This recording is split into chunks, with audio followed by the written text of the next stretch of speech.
Back at State Farm Stadium as the Cardinals back in pads for another training camp practice, as the Cardinals continuing opening up the doors to their facility to watch the 2019 Arizona Cardinals get to work ahead of the regular season. And with that, we welcome you to continuing coverage of Cards Camp 2019, a special edition of Cards Cover 2. Craig Grialou and Mike Jurecki. Yes, the Cardinals working out in the morning as they did yesterday, and yes, doing so in pads ahead of tomorrow's outdoor practice, which is closed. And then, of course, on Saturday, the always popular, always fun red and white practice. But we are now officially, MJ, 1 week in a training camp, at least in terms of how many times this team has been on the field. And we're 1 week away from the Cardinals hosting the Los Angeles Chargers. That's right, next Thursday. Tonight we have the Hall of Fame game, the Denver Broncos, with their late owner Pat Bowling going in the Pro Football Hall of Fame against the Falcons. So I know it's the preseason, but we are hosting the Chargers and then the Raiders in back-to-back weeks.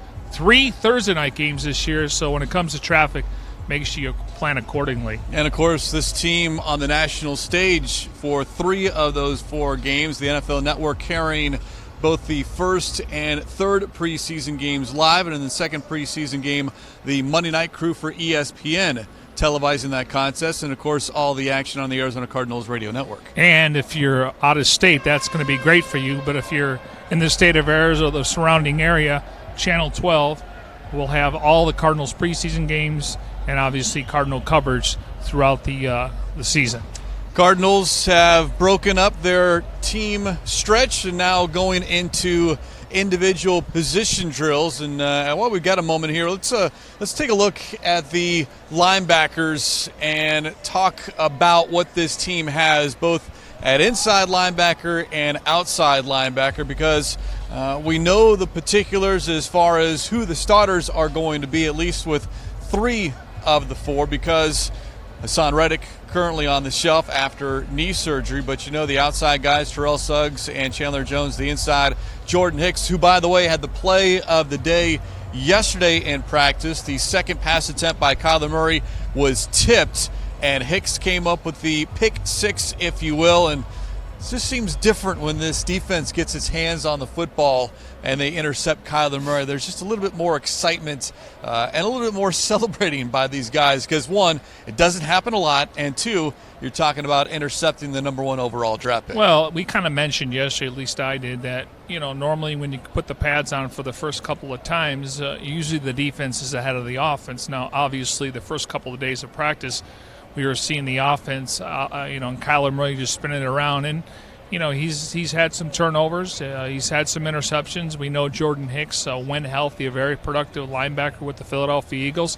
He's told us he's dropped 4 or 5 interceptions, and he's a guy that I believe is probably the best inside linebacker we had since a young Carlos Dansby and maybe a young Dale Buchanan when he first arrived. But for the most part, he's going to be the signal caller. But, you would see, Murray making some mistakes, but I think that's only human from a standpoint of Vance Joseph is throwing a lot of things at him that he could see in week 1. So this is the time to do it, because I don't think he's going to play a ton in the preseason. And you're looking at Vance Joseph moments ago with those outside linebackers, and no Terrell Suggs on the field today, getting a Veterans Day off, and Brooks Reed is not on the field as well. He walked off practice yesterday with the trainer and back into the locker room. Kingsbury this morning said Reed suffered, quote, something minor, unquote, and might be out a few days. And that's going to be a concern, because Reed started the training camp on PUP, and that's never good when you come off and then all of a sudden suffer. Again, I'm not going to say it's a setback because we don't know exactly what the injury was, but fact is he's missing reps. Yeah, and he missed a lot of time in the offseason. And, between him and Charles Clay, Cardinals taking a flyer on guys on 1-year deals. Obviously, the Falcons were ready to move on, and the Buffalo Bills at the time, but they felt like, they wanted to create some depth and experience at the position. So when I look at the outside linebacker position, besides the 2 starters, you look at a guy like Chandler Jones and Terrell Suggs, and then they got Andre Branch now from the Miami Dolphins, who played with Vance Joseph. I think they're looking for a 4th outside linebacker that is a younger guy that can play on special teams. We've talked about the inside linebacker position where I think they're comfortable with the 5 guys they have. Obviously, Hassan Reddick's going to miss some time with arthroscopic knee surgery. He should be ready for the opener. So I don't know if that guy's on the roster, Craig. It could be a young guy like Pete Robertson, who obviously has flashed here. So I don't think that position's set. But Brooks Reed, they were hoping that he could be a rotation guy. He can come in here on special teams. But, again, you have to be on the practice field for a team to count on you, especially a vested veteran going into the season. Had a chance to talk a little bit with Branch yesterday in the locker room, and here's someone who is a veteran yet was a little bit late in signing, and he told me that he could have signed a couple of months ago if he wanted to, but he was looking for the right situation, the right team, the right fit. And coming to the Cardinals, he's got Vance Joseph, who we worked with in Miami. He's got Charlie Bullen, the assistant linebackers coach, who was in Miami previously before coming to the Cardinals. And then he works out with DJ Swearinger in the offseason and was a part of the same draft class as Chandler Jones and J.R. Sweezy. So it's not like he's coming in blind. And we mentioned it yesterday. He gets signed and is immediately seeing a lot of reps and occasionally some first-team reps. Yeah, and I like his size. I mean, he's got the perfect linebacker size. You know, usually you get a guy maybe 6 foot, 6'1", 6'2", a little lean. Obviously he can play in this system. The majority of his career he's played in a 4-3, but he's interchangeable. You know, they're asking him to go after the quarterback. We'll see how much he drops back into coverage. You know, the fact is they did work him out a few weeks ago. Maybe it was about a month ago, and maybe he wasn't in great shape. And the Cardinals definitely had a need there, considering they didn't know what Brooks Reed was going to be at going into camp on PUP. So, as we say, flood the position. But I still think maybe that guy's on the roster, maybe he's not. But we're looking for a 4th outside linebacker, and hopefully Robertson could be that guy because I like what he's done so far. So you have some linebackers working in the end zone with Vance Joseph, keeping a watchful eye, and then the other linebackers on the far side of the field and using that tackling dummy as if it was the quarterback to try to not only get to the quarterback but also try to work on stripping the football, because that's also a big emphasis. And I know, MJ, you always talk about it's not just the sacks, but it's the pressures, it's the hurries, it's the knockdown to make sure that quarterback is not comfortable in the pocket. Yeah, and I like sacks, especially on 3rd down, but I like, taking that quarterback off his spot. And I'm a big fan of hurries, pressures, and knockdowns because they lead to turnovers. Take the quarterback off his spot. Now, there's some guys like Mahomes and Aaron Rodgers, and there's probably some others out there that can evade that, to get out of the pocket. But get that quarterback off his spot, force him to make a throw that maybe he didn't want to make that throw a second earlier, and I think that can lead to turnovers. One more note on the linebackers. Are you at all, I don't say upset, but a little bit of an eye-opener, the fact that Chandler Jones was not included on the NFL Network's top 100 player list for basically not this coming season, but for last season as they rank it? And I know a lot of it is subjective, but here's someone who has more sacks and tackles for loss than anyone in the NFL since joining the Cardinals, yet not a part of the top 100. Last year he was 28, the year before 85. I'm a little surprised. This isn't like David Johnson was up for the Offensive Player of the Year award, and it usually has to come from a winning team. I'm surprised, but you look at it from a standpoint of, we all know that Aaron Donald is the best defensive player in football, and he was ranked number 1. Now he plays tackle, so you got Khalil Mack from the Bears, you got J.J. Watt from the Texans, you got Von Miller from the Broncos, you got Myles Garrett from the Browns. Chris Jones is more of an interior guy. And then I would put Chandler Jones in that conversation along with DeMarcus Lawrence. So the thing about Chandler Jones, and we know that he's had a lot of tackle for losses, and he leads the NFL over the last 3 or 4 years in sacks. What I want to see, though, is more impact plays. And when you watch Von Miller, you watch J.J. Watt, I'm not saying a sack in the first quarter isn't as beneficial, but it may be in the 4th where the game's on the line. So I like to see him make more impact plays. He obviously is a guy that can get to the quarterback. He can win one-on-one matchups. And if he's going to get double-teamed, that will open things up for the other side, or maybe you bring a defensive back. So I am surprised that he's not on the list. Well, there was only one Cardinal made the list, and that was Patrick Peterson. So David Johnson had a down year. Larry Fitzgerald was on there as well. Yeah, right. But I'm just saying, young guys that I thought should have been on there. But you're right, Larry has made the list, and Patrick has made the list pretty much every year. So I was surprised, but when I start looking at these guys that I mentioned, they're more impact players when the game's on the line. And, you can make the case that the Cardinals weren't in a lot of tight games last year. Now what you're seeing here is the linebackers working on stripping the football, and the coach involved in this drill is defensive backs coach Marcus Robertson. As you're seeing teaching, and we're hearing a lot of players talk about the teaching that is being done, because Robertson typically dealing with the DBs, yet he's over here with the linebackers on this particular drill. And then moments ago, they just broke up with it, but Bill Davis, the linebackers coach, was working with the DBs as far as how to rush, especially coming from the outside and getting to the quarterback quicker. So you're seeing some coaches do different things, a little bit interchanging, but what is their specialty, and then teaching that.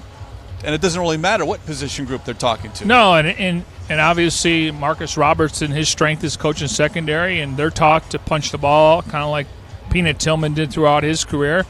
And then Billy Davis is making sure when you're going to try to get the ball up, make sure you're tackling right. So interchangeable, but, these coaches have coached a lot of different positions over their careers, whether they've been coordinators, position coaches. So Vance Joseph, former head coach, and he brings a lot of knowledge to that defense. All right. I think we've waited long enough. We got to get into the Kyler Murray discussion, because there's always got to be Kyler Murray discussion here as we continuing our special coverage of Cards Camp 2019 here on Cards Cover 2. Craig Grialou and Mike Jurecki, and always fun to watch the quarterbacks and just the footwork, especially looking at number one and what he's able to do with the football. But, yes, he was intercepted yesterday, but the one note about that interception, he didn't let it bother him, because the very next play, he came back and connected with Damiere Byrd on a deep ball down the near sideline. So it's that short-term memory that we hear a lot of DBs talk about, especially if they get beaten by a play. Well, quarterbacks have to have that as well after a bad play. Yeah, and again, he has a lot of swag, and he's a confident quarterback because he's done it at a high level in college, won the Heisman. He was the first pick in the draft, so I don't think that's going to affect him. But, I like the fact that it's not coming easy to him. There's work that he obviously has to do, and as the receivers start to learn the routes and he trusts them, it'll get better. But the fact is he's able to bounce back, and I think that's important, because as a quarterback, yeah, you're upset maybe the guy didn't run the right route, or maybe you didn't put the ball where he needed it, but you have to take that responsibility and bounce back and say, hey, next play, let's get it figured out. But there's going to be growing pains, and I like the fact that he's able to bounce back. I don't think he's going to get to him. Now, there could be a game he has a couple picks, but you want to avoid those pick sixes, though, because they're like a double whammy. But I don't think you're going to ruin his confidence. It's just a matter of him being accurate, making those tight throws, and getting rid of the football. With regards to Murray, and a question was asked of Kingsbury this morning about him not running a lot in practice. We haven't seen that element a lot. Sometimes a play does break down and he kind of either extends the play, but as far as running downfield, whether it's a design run or there's nothing and he just takes off and running, and Kingsbury said, yeah, he knows he can do that, and I think we all know he can do that, but right now it's about working through his reads, his progressions, and in trying to figure out, okay, that little clock in your head, if you will, how much time do I have at the NFL level versus I did in college to where I can get to my second, third, fourth receiver before I say, all right, enough time's gone. Let me see if I can't make something happen. Yeah, we know he can do that, and he's very effective at that. And, I talk about his baseball slide, and, you don't want to put yourself in harm's way. You want to live for another play. It's okay to punt in this league, but yeah, I think that's just something we're going to see when the season starts. I wouldn't show a lot of that in the preseason, and the whole idea is for him to go through his progressions, and if somebody's open, throw it to him. And if he feels like he can gain more yards by getting out of bounds or slide, that's what we're going to see. So I do like the fact that he's not – that's, to me, his bread and butter, getting outside the pocket and obviously running to get a first down. We'll see that in the regular season. Here, it's more about him becoming a pocket passer, being able to throw through some lanes, considering his size. And then the one question that people do still have, and I don't even think we have an answer, but just about this offense and the look. Right now everything is still very vanilla, but how much of that shotgun formation will we see? I think I can count on one hand the number of times I've seen Murray go under center here in training camp, and I believe it was just the one time that I saw it, and it was very early on. But Kingsbury said a high percentage in the shotgun, something that it's not going to surprise anyone because that's what Murray is used to, and Kingsbury as well. Yeah, I want to say the Chiefs were in the shotgun about 80% last year. Now, I think the Cardinals are going to be 90+. It wouldn't surprise me if it's 95. That's who they are. That's the spread offense. That's the RPOs. And, obviously they're going to possibly try to, move the ball down the field by, not changing personnel. But in college, he always changed personnel from play to play because he was running 8 receivers in and out. You just can't do it at this level. Yeah, and again, when you are in the shotgun or you're hurrying up, that eliminates the defense typically to be able to substitute. Sure, they can, but then sometimes that's when you see too many men on the field and you catch the defense off guard in the midst of the substitution. Good point. Or not having enough guys on the field. You catch them off guard. And what we did see sometimes is, they want to run as many plays as possible, but it's quick to the line of scrimmage, and then sometimes they just stand around and then kind of survey the field and figure out what the defense, what the look is that they're giving, and then go up and get the play on. Yeah, and that's really a chess match, and that's why I think Vance and the coaching staff have discussed this in their meetings, that we want to throw a lot at Kyler Murray. I mean, Matt Patricia, where'd he come from? New England. He's going to try to shut down Kyler Murray, and let's be honest, the Lions have a really good defensive line. They've added a few players. Really, you look at their linebackers, they're okay. I think Darius Slay's probably the number one corner there, but I think you can attack them if you spread them out. So I'm sure the more he sees here, it's going to help him. But when the bullets are flying in week 1, it's going to be much different. And hopefully the Cardinals can adapt to a guy that's been in the NFL a long time trying to stop their offense. So we've talked defense, we've talked offense. The one area that we haven't talked a lot about is special teams. And yesterday, special teams coordinator and assistant head coach Jeff Rodgers met with the media after practice. And by the way, we did ask about the unsuccessful attempt of Larry Fitzgerald as far as tackling Rodgers on the sideline, because you never know exactly what number 11 is going to do. But Rodgers did say that Fitz did get him last season, but so far not yet this season. But Rodgers, one of those few holdovers from the previous coaching staff and given the title of assistant head coach. But some questions that we've gotten here on Cards Cover 2, and specifically about Zane Gonzalez. Rodgers said Gonzalez was lights out in the spring, and it was evident by the fact that they did not bring in another kicker, even in to training camp, at least to kind of rest Gonzalez. But he is your kicker.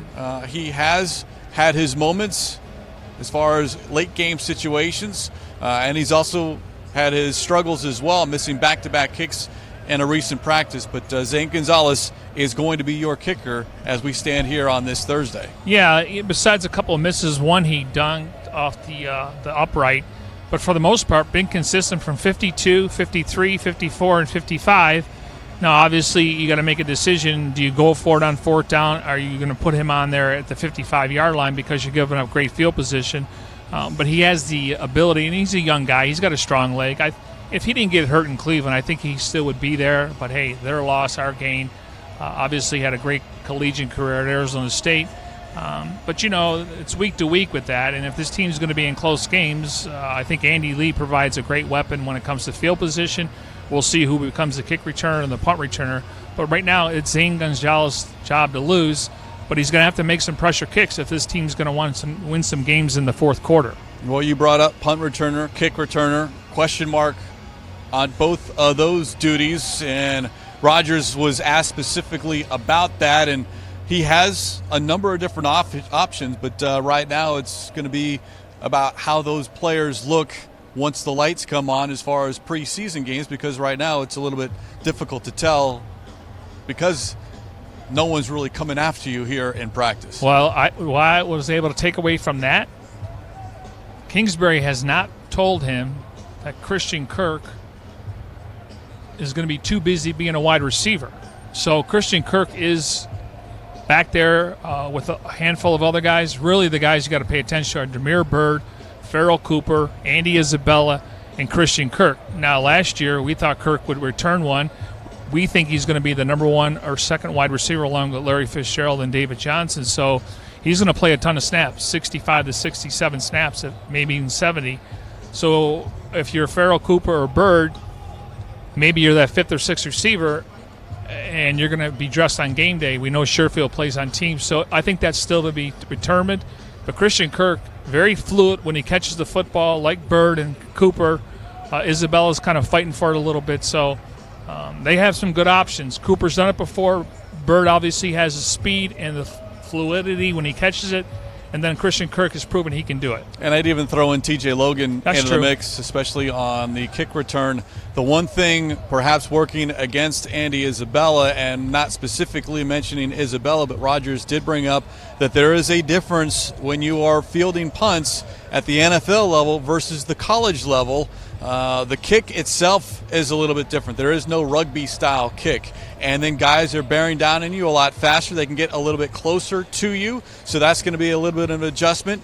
And then, at least here where we're sitting on this Thursday morning, you also have to deal with the elements and how you see that football coming in from the ceiling. And then when they go outdoors on Friday, how do you adjust to the outdoors? The sun, is there a glare? And can you pick up the football? They make it look so easy, yet when Christian Kirk had the GoPro on his helmet and it was posted up on azcardinals.com, Cardinals Unfiltered, and he was fielding punts, and that ball comes down fast, and it's not, it's an oblong shape, so you have to be able to kind of look that ball into your arms, also kind of keeping an eye on who's coming at you, and then figuring out where I'm going to run once I do catch this football. You only have two eyes, yet there are basically three different things you kind of have to pay attention to. Well, and the main thing is you got to possess the ball. And then obviously you want to put your heels on the 10-yard line, and you got to make a decision. Do I fair catch it, or do I let the ball hit the ground and go into the end zone? The Cardinals get the ball at the 25. And there you got to become a defender. You got to hit the first guy you see because he's the closest to the ball. So those are obviously rules that every punt returner has to have. The thing is, though, when you watch Kirk, he's so fluid, compared to some of the other guys. I think they have some options there. I think it's good competition, and really it could come down to Cooper or a guy like Bird that can have that role because they want one of those two guys to be active on game day as a wide receiver. Maybe they're the fifth wide receiver. And special teams, it's the one thing we discuss when you bring up a Kevin White, who doesn't have a lot of experience at special teams, but Rodgers yesterday did say they are trying to work White in on coverage units just to get him some experience, a feel, because if you are going to be that fourth, fifth, sixth, or seventh wide receiver and you're going to be active on game day, you're going to have to be on special teams. Yeah, and that was the knock in the offseason. It's not that he can't do it, and again, you can coach it, but he hasn't done it in the past. And again, I think if he looks at the numbers, that's something he's going to have to do. The Cardinals were looking for an X receiver in the offseason. They went out and signed him. They drafted Hakeem Butler. Obviously he's a rookie. It's going to take some time. You have Larry Fitzgerald. They may move Fitz around. We know that Christian Kirk and a guy like Demir Bird and Andy Isabella can play in the slot. So they were looking for an X receiver. It's a matter of, would he be active on game day, and what kind of role can he play on special teams? Yeah, so all that will play itself out as the preseason starts. Well, for two teams, it begins later on tonight. For the Cardinals, it begins 1 week from tonight when they host the Chargers, and the Raiders the following week before going to Minnesota and then closing out the preseason in Denver. Week 1 right around the corner, September 8th. Against the Detroit Lions here at State Farm Stadium as we continue our coverage of Cards Camp 2019, a special edition of Cards Covered 2. Craig Grialou and Mike Jurecki. Don't forget the red and white practice coming your way on Saturday. 1:30 is when the fun begins. Gates open at 12:30. Parking, which is free. The gates open at 11:30. So plan on spending your day at State Farm Stadium on Saturday to watch the 2019 Arizona Cardinals. Exactly, and the team shop will be open. They got a lot of nice gear in there, including the number 1 jersey. They got the sideline caps that you can purchase at the Cardinals team shop, and then the concessions will be open. So it's not a regular season affair, but next week at this time we'll be hosting the Los Angeles Chargers. Believe it or not, the preseason is here. Fans will also hear from team president Michael Bidwell and head coach Cliff Kingsbury.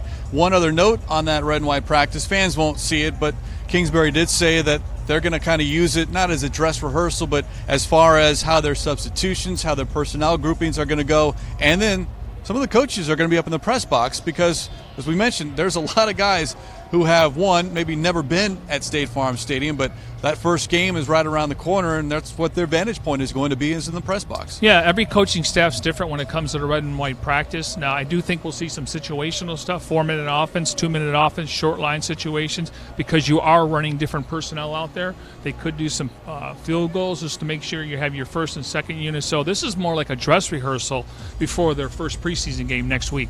And there are just 2 days left, today and tomorrow, to find one of those 100 NFL footballs. The NFL 100 footballs, the Surprise and Delight campaign that the Cardinals are doing.